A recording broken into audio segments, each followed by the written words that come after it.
Welcome to New York Charter Schools Association statewide webinar. I'm Yomika Bennett, Executive Director of the New York Charter Schools Association. I'm joined today by Anna Hall, CEO, Schools Network, David Frank, Executive Director of the Charter Schools Office at NYSID, Susie Corello, Executive Director of the SUNY Charter Schools Institute, Aaron Cochran, Managing Director, Policy and Operations at New York City DOE, and Lori Hazley, Senior Director, Charter Authorizing and Accountability at New York City DOE, and Corey Callahan, General Counsel and VP of Legal Policy at New York City Charter School Center. We are excited to be back after a brief hiatus. We have made a couple of changes to the format of the webinars. As of right now, our plan is to meet monthly. Of course, as things change, the frequency of the webinars might too. We're also looking to facilitate more interaction between schools to showcase the breadth and expertise of the charter community. We'll begin today with updates for the association and the authorizers and field questions. And following the update and Q&A, we'll turn it over to presentations from two schools to share the reflections on reopening and school return plans. You'll notice that we're back in the meeting format on Zoom where we can see all of your smiling faces. Feel free to use the chat or raise hands feature to ask questions. I'll say that again. For questions, please feel free to either use the chat or raise hand features. And then please remember to mute yourselves if you are not speaking. And that one I will repeat again as well. Please remember to mute yourself if you are not speaking. Everyone on the Zoom will thank you for that in advance. Okay, so we had a very slow news day today, but one thing did come up. As you all have heard, I'm sure, Governor Cuomo announced today that he will be resigning from office, and that will be effective in 14 days. Effective with his resignation, Lieutenant Governor Kathy Hochul will be making history as the first female governor. The association released a statement, which we will link in the chat, and we look forward to working with the new administration to continue our work to advance great schools for the state of New York.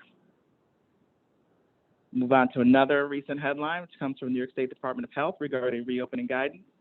Last week, the New York State Department of Health Commissioner, Dr. Howard Zucker, released a statement that the COVID-19 state of emergency ended in June, school districts, and of course charter schools as well, are reestablished as the controlling entities for planning for reopening. New York State Department of Health will not be issuing updated guidance. Commissioner Zucker encouraged schools to develop plans to fully reopen in person in accordance with CDC and local health department guidance. Today, the New York State Education Department Commissioner Rosa announced that the department is developing school health and safety guidance to help schools and school districts to prepare for the 2021-22 school year. New York State Department of Health also has reached out to advise that they are hosting a call on reopening this week. So watch your emails. We'll follow up with any updates from that call, as well as I'm sure David will confirm that anything that comes out from the department anytime soon on reopening guidance will be sent out to everyone. And a big shout out and thank you to Commissioner Rosa. Some of the important takeaways from the CDC guidance for those who have not seen or read it and or need the refresher. A couple key takeaways for everyone to keep in mind. In-person learning benefits students. That's number one. That's their priority. CDC guidance says to prioritize safe return to in-person instruction this fall. That is their priority. In addition, universal indoor masking for everyone, regardless of vaccination status, including on buses, whether those buses are public or private. 3 feet of physical distance between students and classrooms. When it is not possible to maintain a physical distance of at least 3 feet, such as when schools cannot fully reopen while maintaining these distances, it is especially important to layer multiple other prevention strategies such as screening testing. In short, do the best you can. Student learning is a priority, and social distancing requirements should not be a reason to exclude a student from in-person instruction. So those multiple layering strategies include screening testing, ventilation, hand washing, and respiratory etiquette, staying home when you're sick and getting tested, contact tracing in combination with quarantine and isolation, and cleaning and disinfection are also important layers of prevention to keep schools safe. We are also in conversation, I spoke this morning with the New York State Association of County Health Officials, along with the New York State, and they, along with the New York State Association of Counties, has sent a letter. They advise that the CDC guidance is the gold standard, NYSACO released a statement of support, again, with NYSAC in support of CDC guidance, which, again, they consider the gold standards. And their guidance is universal masking indoors, including schools. We are dropping that letter in the chat as well. The New York State Association of County Health Officials, which represents the local health departments across the state, asked that I share with schools that local health departments want to work with schools and develop partnerships. Local health departments want to be supportive and help provide guidance. NYSACO also advised that local health departments recognize that every school will have a local perspective and recommend reaching out. They recommend that schools reach out to their local health department if you need to deviate from guidance. If you need any assistance reaching out, finding out whom to contact at your local Department of Health, please call or email me or visit the link we're dropping in the chat. Again, also in the chat, we're going to drop the Commissioner Rosa and NYSACO statements. And finally, we are also dropping a link in the chat to the CDC guidance, which covers many topics and includes toolkits and much more. I will add that CDC states that the best strategy for stopping COVID is vaccinations. Here at the association, we have helped a number of schools with vaccine clinics, including coordinated with the local Department of Health to get hundreds of people vaccinated. Contact us and we will try to help you if you're interested in setting up vaccine clinics. Based on some questions we've been receiving, we're also going to be hosting a deep dive webinar on Tuesday, August 24th at 4 p.m. with legal experts regarding vaccine and/or testing mandates. If you have questions about potentially implementing a vaccination and/or testing mandate that you'd like to have addressed in the webinar, please email them to Michael Good. We are adding his email into the chat.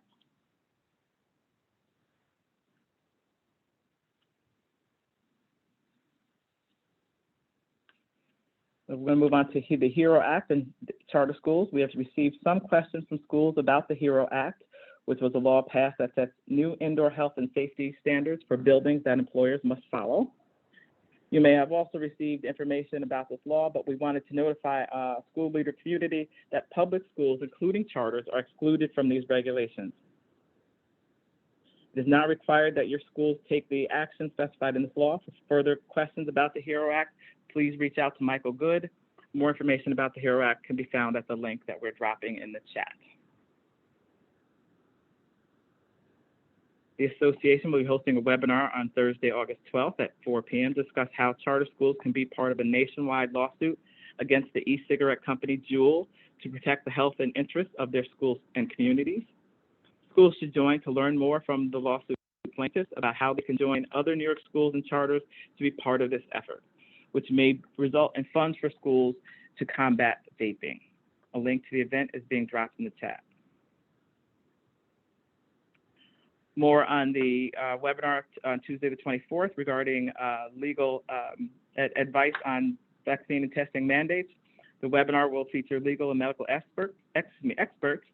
We will join by lawyers Paul O'Neill and Ellen Egan, and medical director for grapefruit testing, Dr. Richard Pescatore, to answer schools' questions on implementing any of these policies. A link and a calendar invite for this event, will be dropped in the chat. We are excited to announce that our annual statewide New York Charter Schools Conference will take place both virtually and in person this year on October 22nd through the October 20th through the 22nd this year. The in-person, you know what? Yamika lost the script. The in-person portion of the conference on October 21st and 22nd will be held at the Brooklyn Bridge Marriott in New York City. You can register by clicking on the link in the chat. If you'd like to submit a proposal to present, we ask that you complete the short form, again, which we will drop in the chat. And please complete that form by September 1st to be considered. More event details can be found on our conference webpage, and we will again, of course, be dropping that link in the chat. Okay, those are the updates for today that we have. I'm now going to turn it over to our authorizers for any updates they would like to share. We are going to start with Susie. Hi, Susie. Do you have any updates to share? Welcome back. Good to see you again.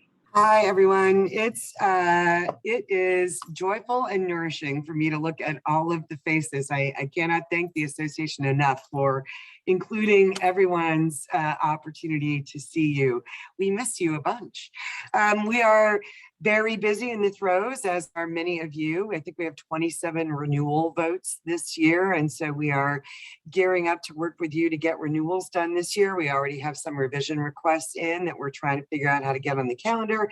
And today we started in on analyzing the 8 applications for new charters that the Institute has moving through our process right now. And so couldn't be more excited for it to be August and us talking about kids and the great seats for kids that you create.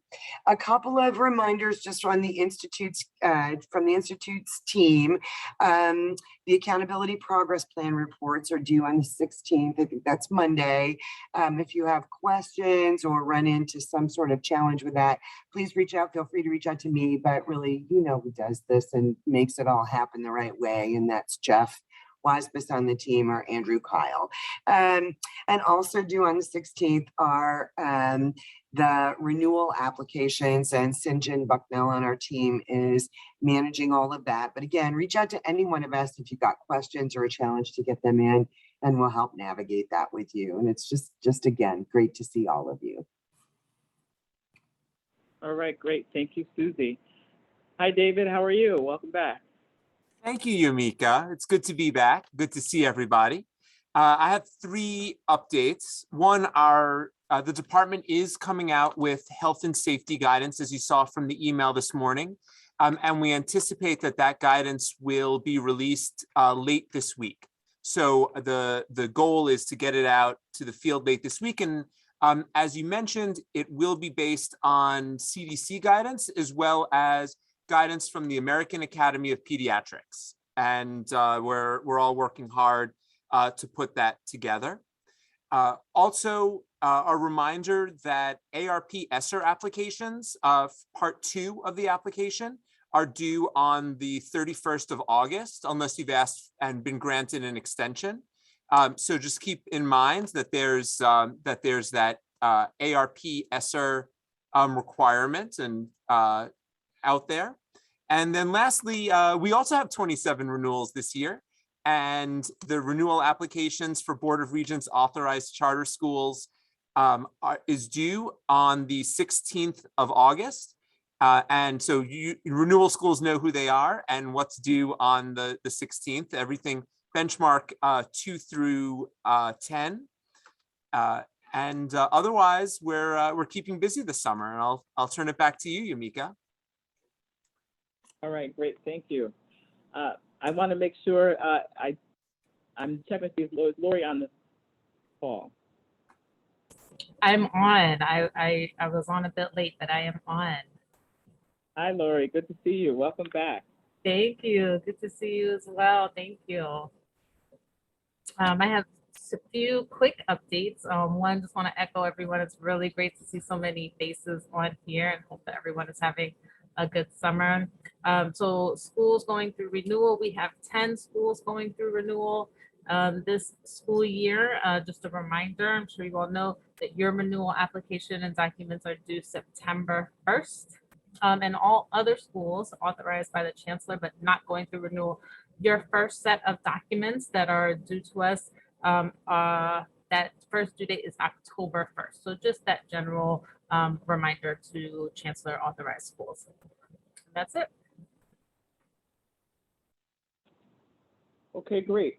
Thank you very much. We received some questions in advance, so we'll take those questions, and then audience, you're on after that. We're going to turn it over to you. Once again, when for questions, feel free to either use the chat or raise hand feature, and we will call on you.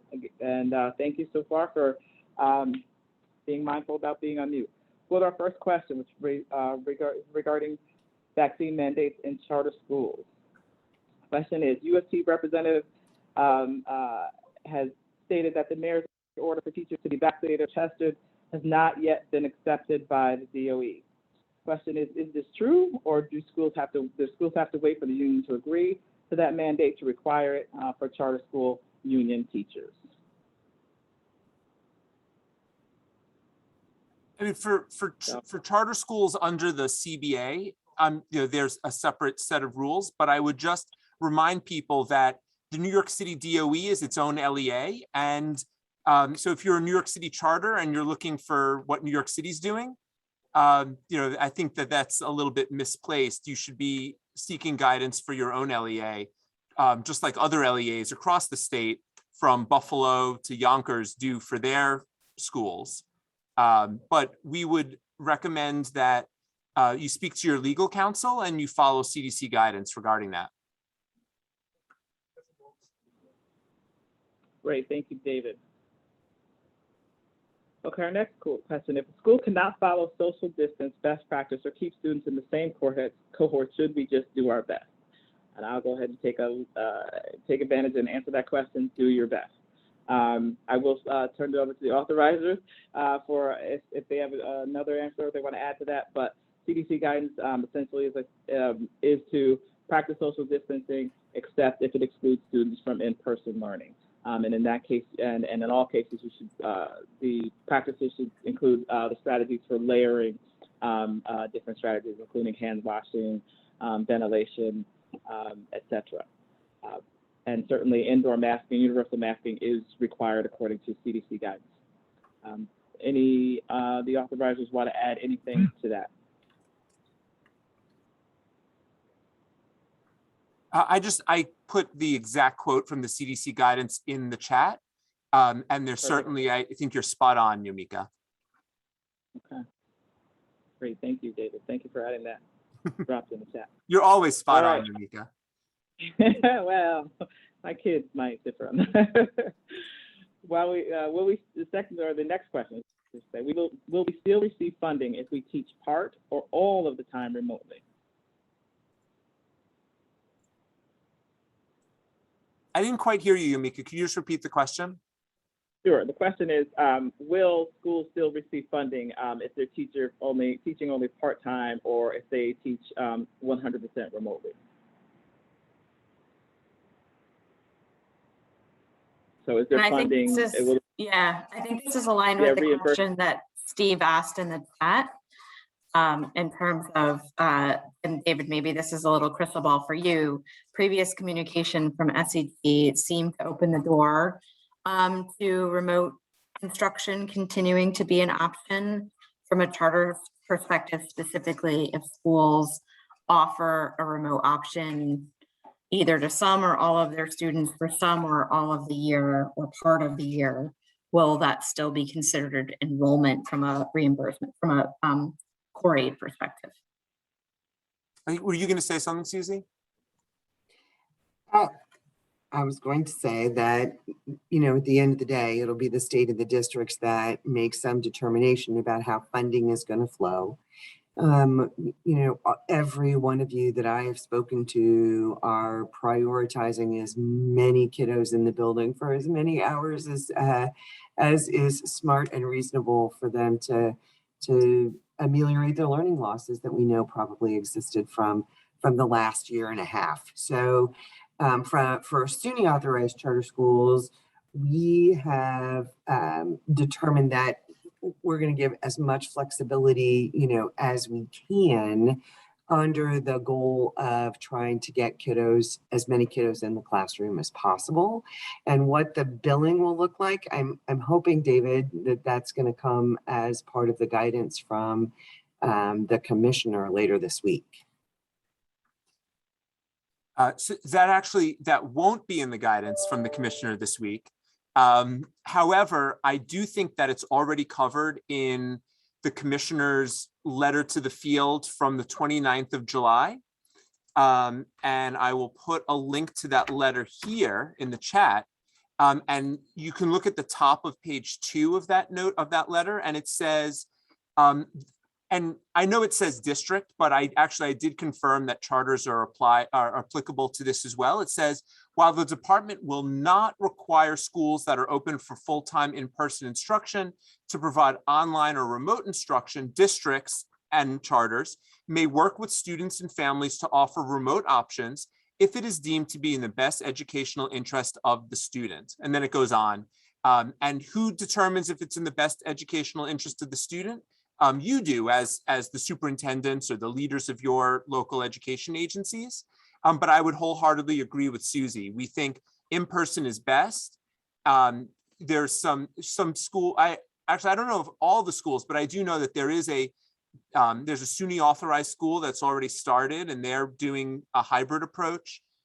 Susie could probably talk more about that if anyone, is interested, but certainly we know the operational constraints that you have. There's still a lot of flexibility out there, but I think, all of your schools did an amazing job getting through the 2021 academic year. Many of you were in person or hybrid. We didn't see large outbreaks of COVID. Of course, that was all pre-Delta, but we really want you to rely on what you learned over the past 18 months and apply that as you prepare to open as you open for the 21-22 school year. And again, I see the questions coming up in the chat.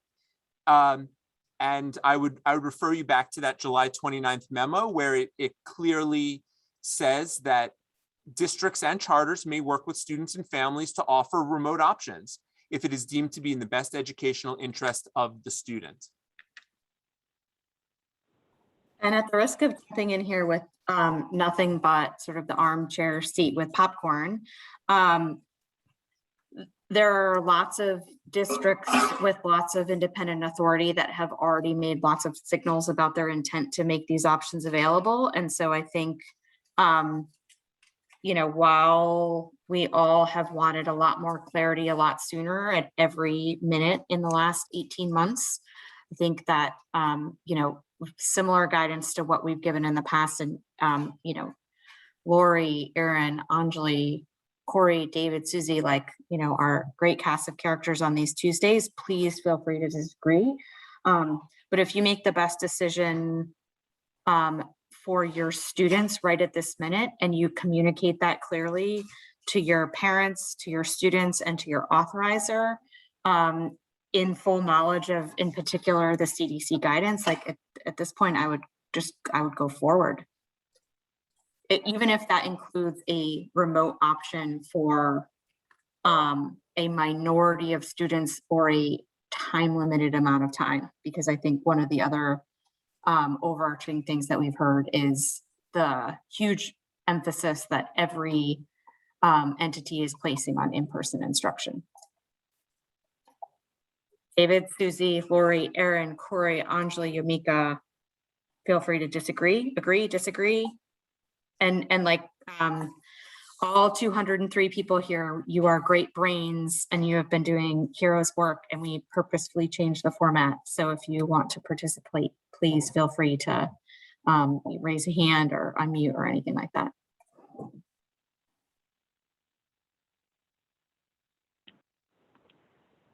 Okay, I'm going to move on to the next question we have. Well, the next question is, will the authorizers SED be issuing any policies, mandates, etc.? We already know that that we're waiting for more information from SED. Will be coming out soon, so stay tuned. Just to reiterate, Yumika, SED, we're coming out with guidance. This is not a mandate. The requirement is that you follow applicable laws and regulations, and we strongly recommend that people follow the CDC and the AAP guidance. But I think that it's you know how to do this. This is you've been doing this successfully for 18 months now. I'll just add that reading the CDC guidance, I'm not a doctor, I'm not a lawyer. It's right, qualify all of that. A lot of the guidance in there mirrors all the things that were required already in reopening plans, were already from DOH. It's a relatively easy read. There's plenty of information, links, etc. Read that. And I think schools, once you do, will have as you said, David, and Susie as well, that just a greater comfort level with what's required, because it really is probably a lot of what you're already doing.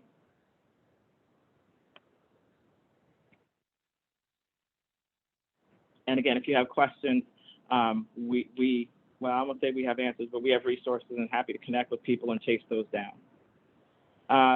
Next question is about attendance, and it might have been answered in chat, but I'm going to ask you anyway, and it's about how will our schools to provide attendance, ATES, ECS, BOCES, what's the proper way for schools to get that done?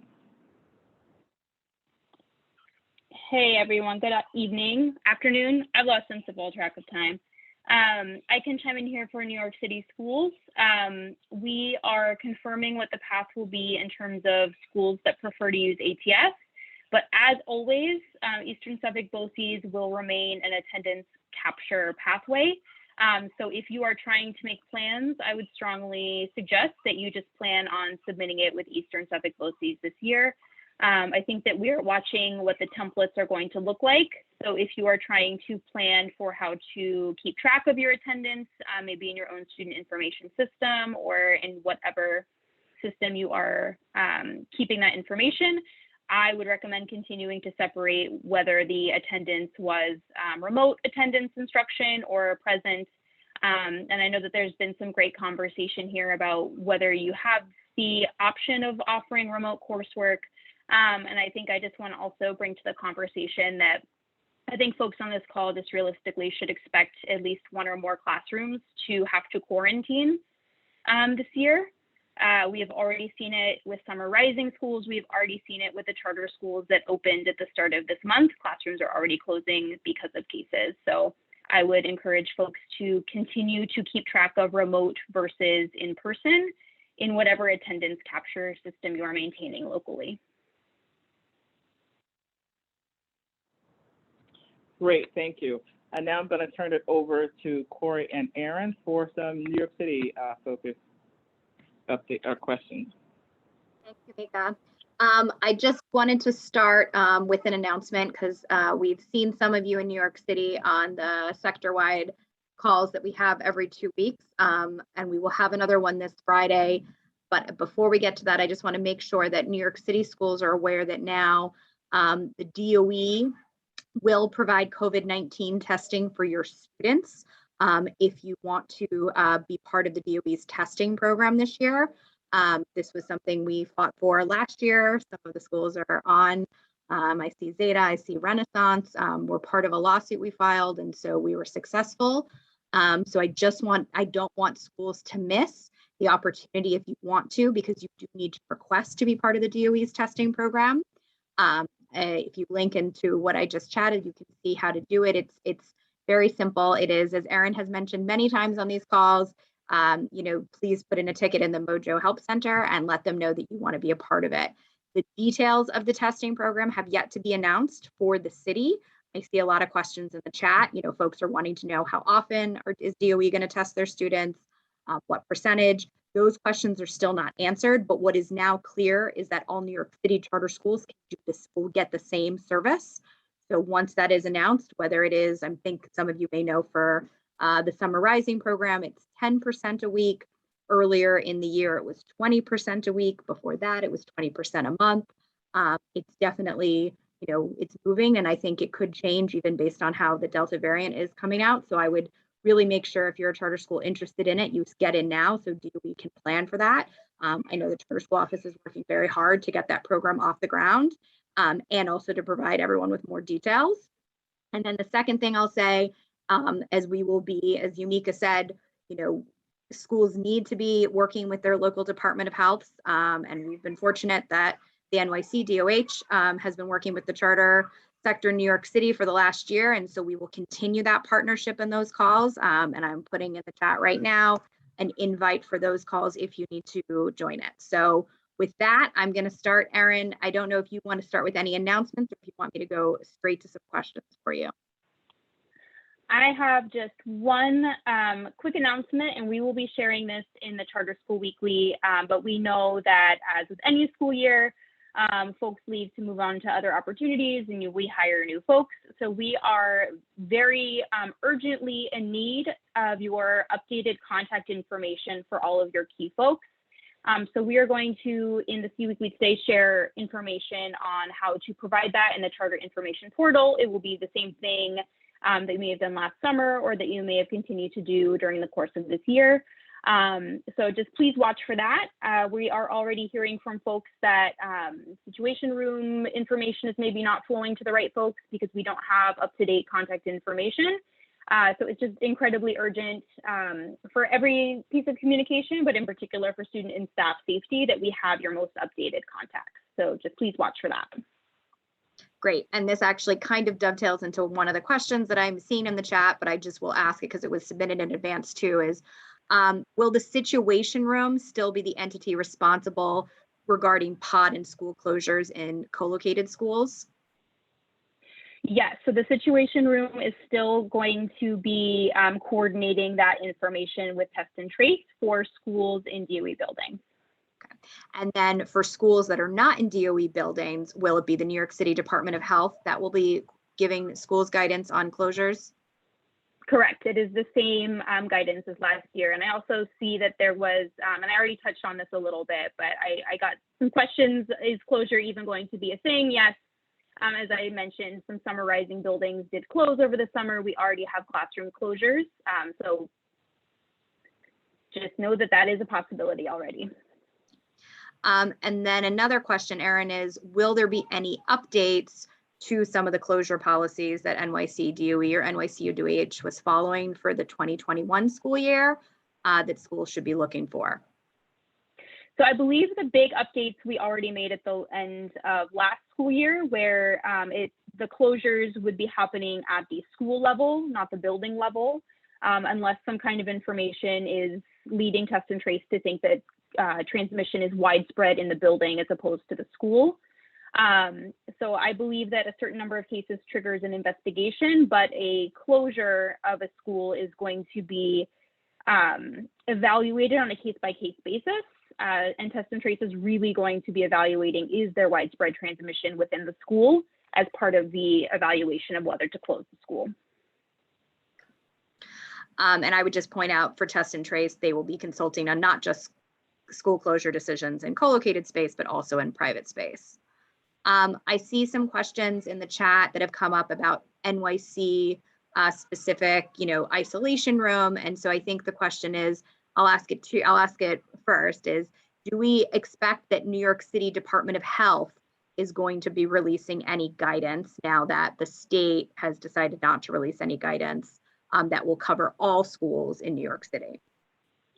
Yes, we do expect the DOHMH to release guidance. My understanding is that it is, and things could change, but my understanding is they have developed it based largely on the CDC guidance. There may be some local factors in there because we do have relatively high transmission in the city, and they are waiting for the guidance from the state to come out, and they will review that and make sure there are no conflicts. Okay. So you're meaning they're now waiting on the NYSID guidance that David was talking about earlier. Okay. Correct. All right. So but they are planning to release that. Yes. Okay. So schools, I would say in New York City, again, hoping that there's not a big departure. I see folks saying you're going back to school next week, this week. We know that. I think the rule of thumb is, I think Anna Yumika rightly said, is follow the CDC to the best that you can. That is what we're using right now. And hopefully there are small tinkerings perhaps for New York City, or even time specific things that we end up having to do based on, certain levels of positivity or transmission rates. But right now, you guys are doing the best you can by using the CDC. The next question I'll ask is, will there be specific NYC DOE policy that would impact co-located schools different from the guidance that you guys were under for the last school year? And I know was recently updated in, June, I think. That is definitely still in progress right now, and it will rely on the DOHMH guidance. And then from there, we will see what the final policy is for DOE schools. And then I'll just see one last policy and then I'll turn it over because I know we've got some schools to present. Are there any updates about whether OPT busing will be at full capacity and or practice social distancing in the fall? So my understanding, and again, prefacing this with everything could shift depending on the guidance that comes out, is that based on the CDC's guidance, my understanding is that currently planning is for full capacity on the buses. And just a plug for folks that were remote last year, So please review your stops in ETS, review all of your students, and make sure that they are set up because some stops were removed because they were not used for a year. So a big plug for folks that were remote last year to just take extra care in reviewing all of your transportation data this year. Sorry, Erin, could you just do the last one? Because I think folks just should hear the answer about charter schools that need, will still have nurses this school year. Hold on, where'd it go? Yes. Oh yeah, sorry, Anjali, what were you gonna say? Oh, no, it's okay. I thought you were looking for an answer. Go ahead. Yeah. The plan, dependent on nurse supply, is that yes, nurses will be provided. But keeping in mind that there is a nursing shortage ongoing, and so we are always having to be conscious of that. Okay, back.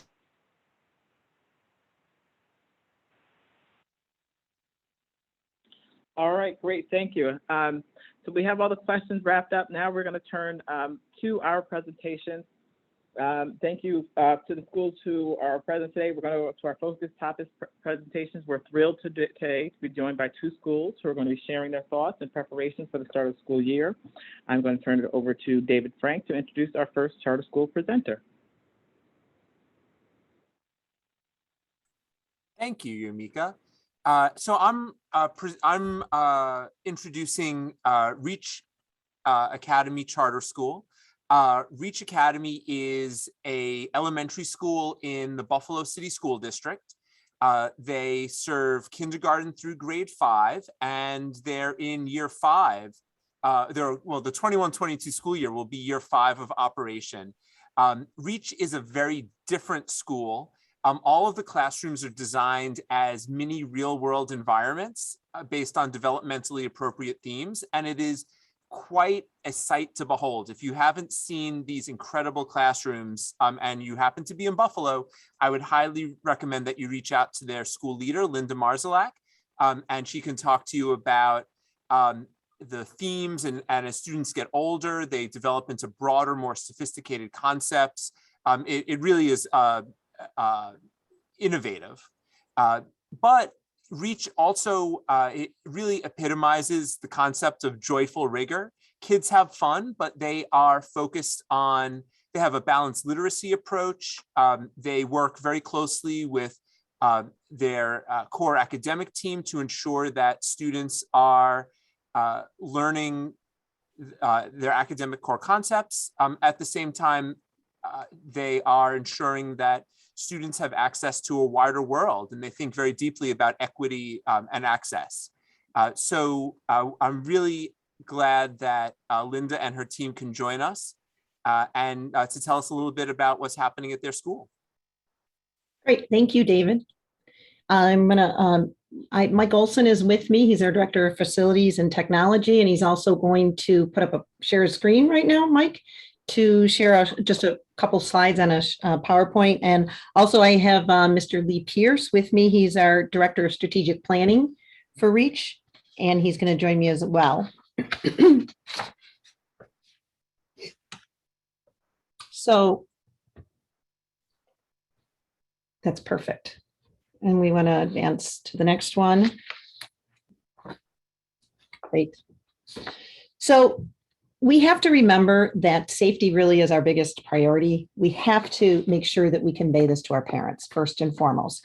It's also important to build trust early on. You do this by being transparent to, especially in reporting your COVID cases. Parents are very specific and watch closely that communication, the COVID report card. We would, every time we got a COVID case, whether it was a scholar or a teacher or staff member, we did call the parents immediately. We had one parent that was concerned, well, it's not on the COVID dashboard yet. How can that be possible that you have a case? And we said, because we haven't even reported it yet. We're calling the parents before it even has made it to the dashboard, because we obviously post every day.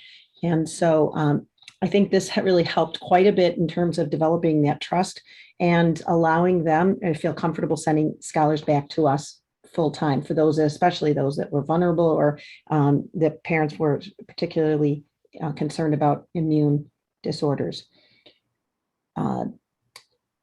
We also included parents every step of the way. We hosted town hall meetings and then posted them for those that missed it. And we surveyed parents frequently as well.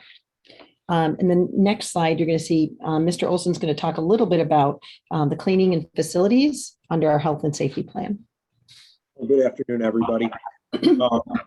As I'm sure you're all aware, facilities are one of the biggest hurdles in trying to reopen your school.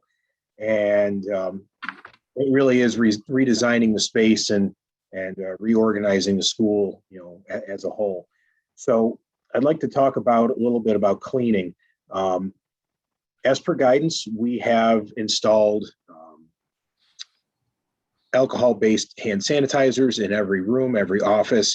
We have portable hand sanitizers at every entry and exit point in the building. Twice a week, our custodial staff goes around with a Zogix Protexis electrostatic sprayer. They spray a ionized chlorine solution all over every touch surface. It is an approved system. So we do that without scholars in the building. So we do that on the weekend, and we also do that on Wednesday afternoons. We've provided every classroom and office with a roll of paper towels and an approved viricide. Kills COVID-19 on contact. We've empowered all of our teachers to do this at will to kind of increase the comfort level of our staff. Everybody has a different level of anxiety when it comes to COVID-19, and we want to make sure that we address all levels. Our main entry point of the building, we've installed a UVC filter that destroys bacteria as well as viruses on contact, as well as filters the air. We've locked out all of our water fountains because that is a huge touch surface, and we've locked them all out. We've also modified each of our water fountains with a water bottle filling station with a sensor. There's no touch needed. Scholars will walk up with their water bottle and they will fill that on a daily basis. They don't have to touch the water filter. To do so, they just walk up, put their water bottle in front of the sensor, and it will fill up their water bottle for them. Within the corridors, we've installed tape lines on either side of the hallways to encourage one-way traffic, as well as maintain social distancing with stickers that we put on the floor with our school mascot on them every 6 feet, so that the scholars have a visual cue on how far away they need to stay away from one another. We've installed all of our required CDC signage around the building. We've relocated our health office. It is an unused classroom, and it is right next to the front vestibule. It is also right next to our elevator. So anybody that comes down to the nurse's office that is not feeling well can be put into the isolation room, and there's also a bathroom in that office or in that classroom. Our scholars do not share supplies. We have put protocols into place so that scholars are socially distanced from one another, and each scholar is furnished with their own set of supplies. Our PE equipment, obviously we can't have stuff for everybody. It is sprayed at the end of every single class so that it can be reused. It's sprayed with a viricide and then allowed to dry and be wiped off, and then the next set of scholars will use that. We've also increased our HVAC ventilation. Our units on our roof, we do not have a boiler. We are all HVAC. So we have our units running basically 24/7, recirculating the air. We're introducing 30% of clean, fresh outside air with every air change throughout the day. Right. Thank you very much. Thanks, Mike. Also, in terms of staff training and protocols, we started out in the beginning of the year last year with having our staff trained by our medical director. They had a lot of questions and basically what to look for, what to expect, when to know to call in sick themselves. We had temperature checks and sign-ins, not only in our front vestibule, but we also set up at every entrance. We had a wall-mounted thermometer where staff signed in and attested to the COVID screening questions. That made it a little easier. Instead of having everyone go to the one front door where things got clogged up and backed up, we just made sure we had thermometers that were mounted in the wall and people signed in as they came in, attesting to those questions. We were able to partner with an urgent care center, and we were able to get a license from the health department to be able to be a diagnostic lab in New York State and offered COVID screening. So we will be offering our scholars, will be screening right here in-house, our school nurse. We've also partnered with local colleges to help provide those screenings when we do a mass screening. And we will, most likely we're going to be recommending, or we're going to be requiring our teachers to screen anyone who's not vaccinated weekly in our health office. And we worked very closely with Erie County Department of Health last year to determine who's needed to be quarantined and when they could return to school and follow those protocols. We got to be very close friends with our friends over at Erie County Department of Health, and they did a great job helping us decide when to quarantine, when not to. We found that a lot of teachers came with, I might have been at the Super Bowl party and there was somebody across the room that the next day tested positive. Does that mean I have to quarantine? And going through the regulations and making sure that you're clear. I think overall with us, what we had a do what it takes, get the job done and make no excuses mentality. And we were open. Not only were we open since August of last year, we also opened over the summer, which was actually not allowed.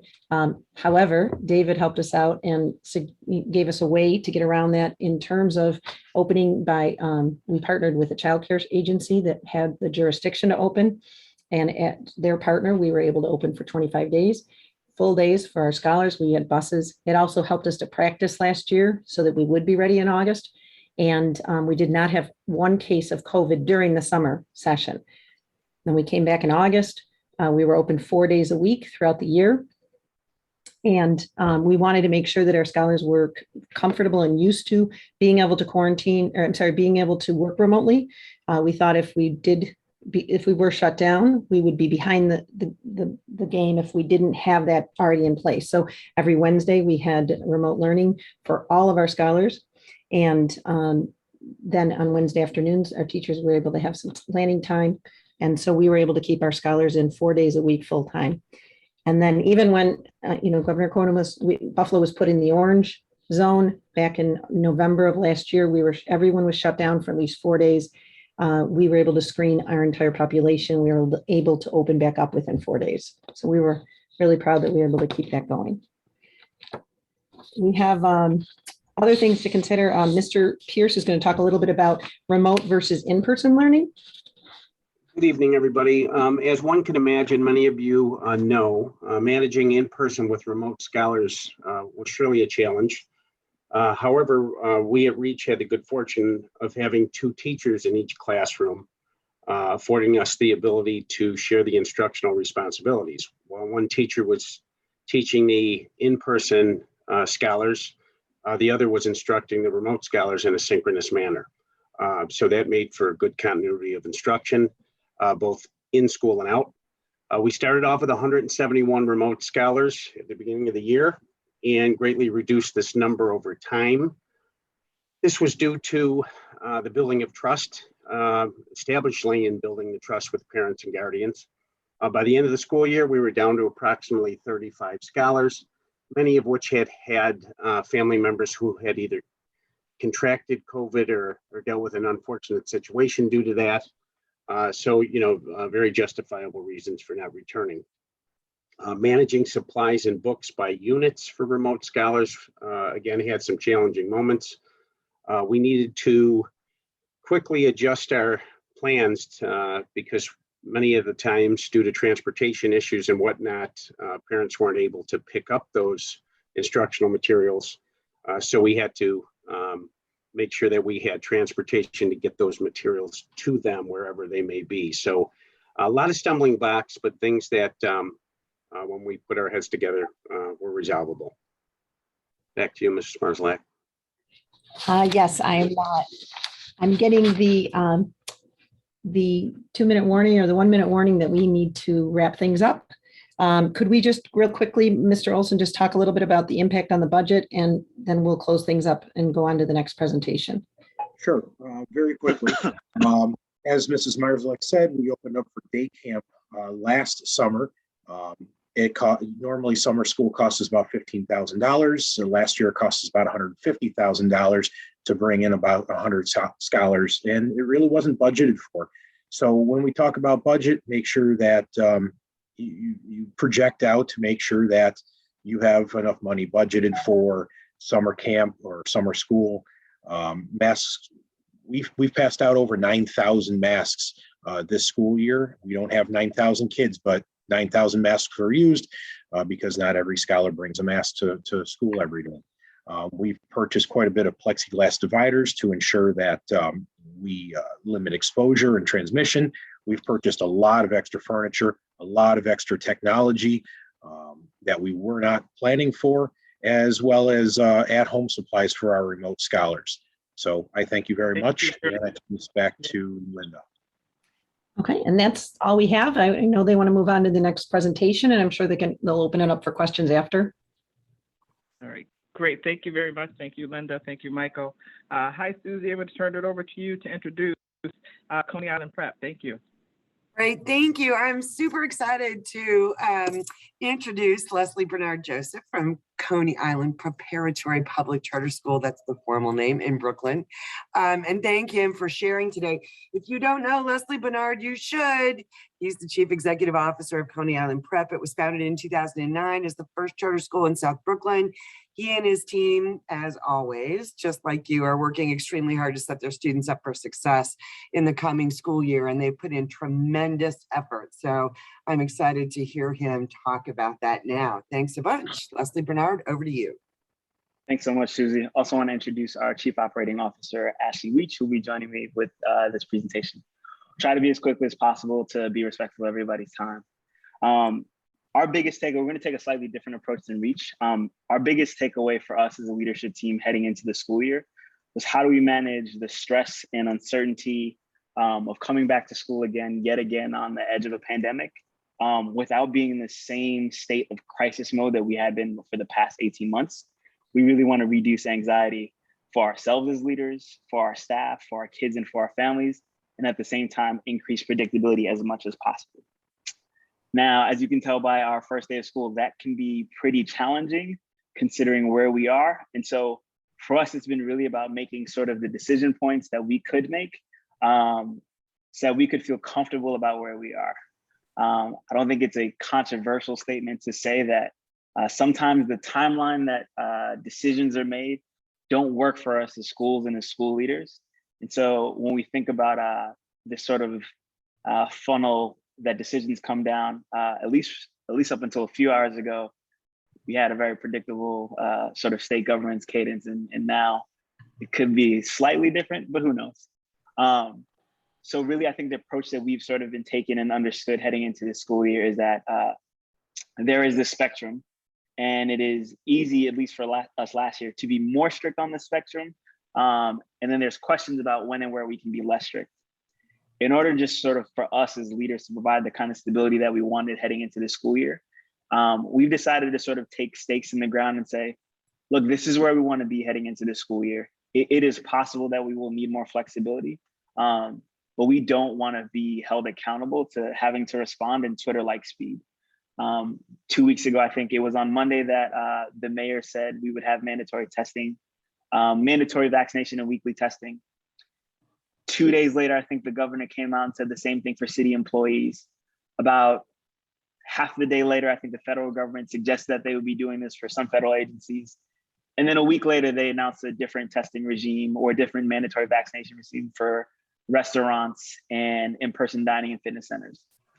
It just doesn't work for us to simply continuously have meetings to be going back and forth. So what we're really trying to do is figure out what we believe. How do we want to run our schools? And we're just going to operate on that timeline. Yes, there will be flexibility to change when guidance changes, but we're not going to completely throw things out on a Monday to do something differently on a Tuesday. I would encourage you guys, most importantly, heading into the school year, to think about where you fall on the spectrum as it relates to vaccination and 3 feet especially. I think some of the questions in the chat were just giving me anxiety and bringing me back to last year, and I don't want that for any of us or our staff. So I would just say, what are some of the questions that you are going back and forth and asking yourself? And could they be answered by just changing any of your policies? And so when we're getting questions from staff about, should I quarantine here? Then when do I need to call out sick? When is it, at what time do I need to submit a test for COVID? Our response is, you should get vaccinated. And we plan and intend to be more direct with people about the timeline on which they should be vaccinated. So those are just some of the things that we think you guys should be thinking about. And I'll turn it over to Ashley for some more specifics. Thanks, Leslie.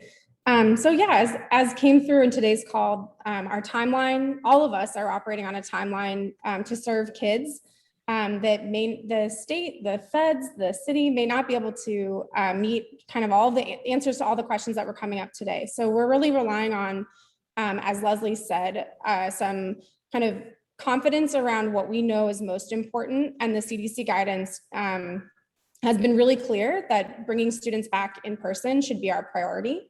And that's allowing us to adopt and adjust protocols from last year to be able to serve our kids in person. So last year, where you see we had many different layers of protocols, and I think a year ago, all of these felt sort of equally important, and potentially we knew masks were most important, but there was a lot of kind of focus on the distancing, the grouping as really important, and the cleaning as really important layers. This is not to say that any of those should go away entirely, but Coney Island Prep, for the sake of really giving people clarity and some level of predictability, we're really zooming in on the things that we think are and know are most important. So vaccination, face masks, and proactive testing are the things that we'll spend the most time talking about. Obviously not leaving aside the importance of screening, cleaning, and adjusting our systems and protocols in all the other ways that help us contact trace when the time comes. Leslie, if you'll go to the next slide. The other thing so we had millions of protocols last year and kind of millions of layers. And this year we've kind of zoomed in on those most important ones. The other thing that we're really trying to avoid is the planning and replanning and planning and replanning. So as the slide says, last year there was phase 1, phase 2, phase 5,000. This year we're really aiming to have kind of one approach to returning to school, leveraging, again, vaccination as our biggest focus. So we are prioritizing in-person instruction for all students, and the CDC guidance makes us feel great about that decision.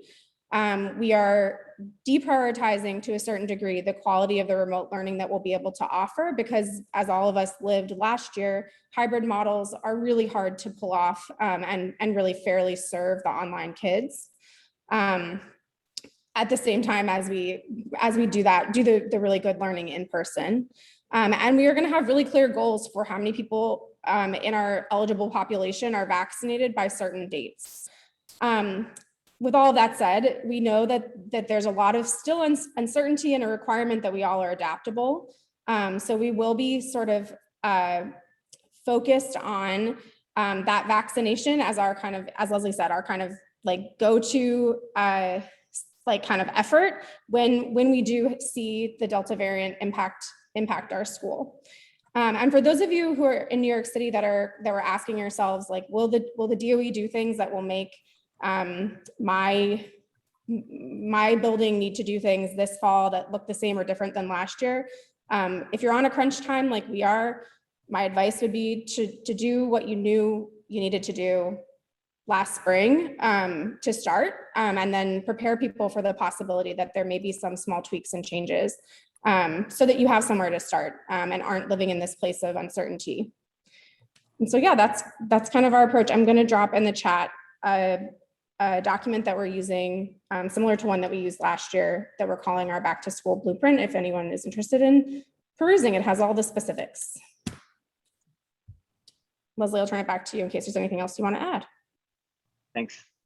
I see some questions are starting to come in around how do we know if we'll need to close or how long we'll need to close and stay open and things like that.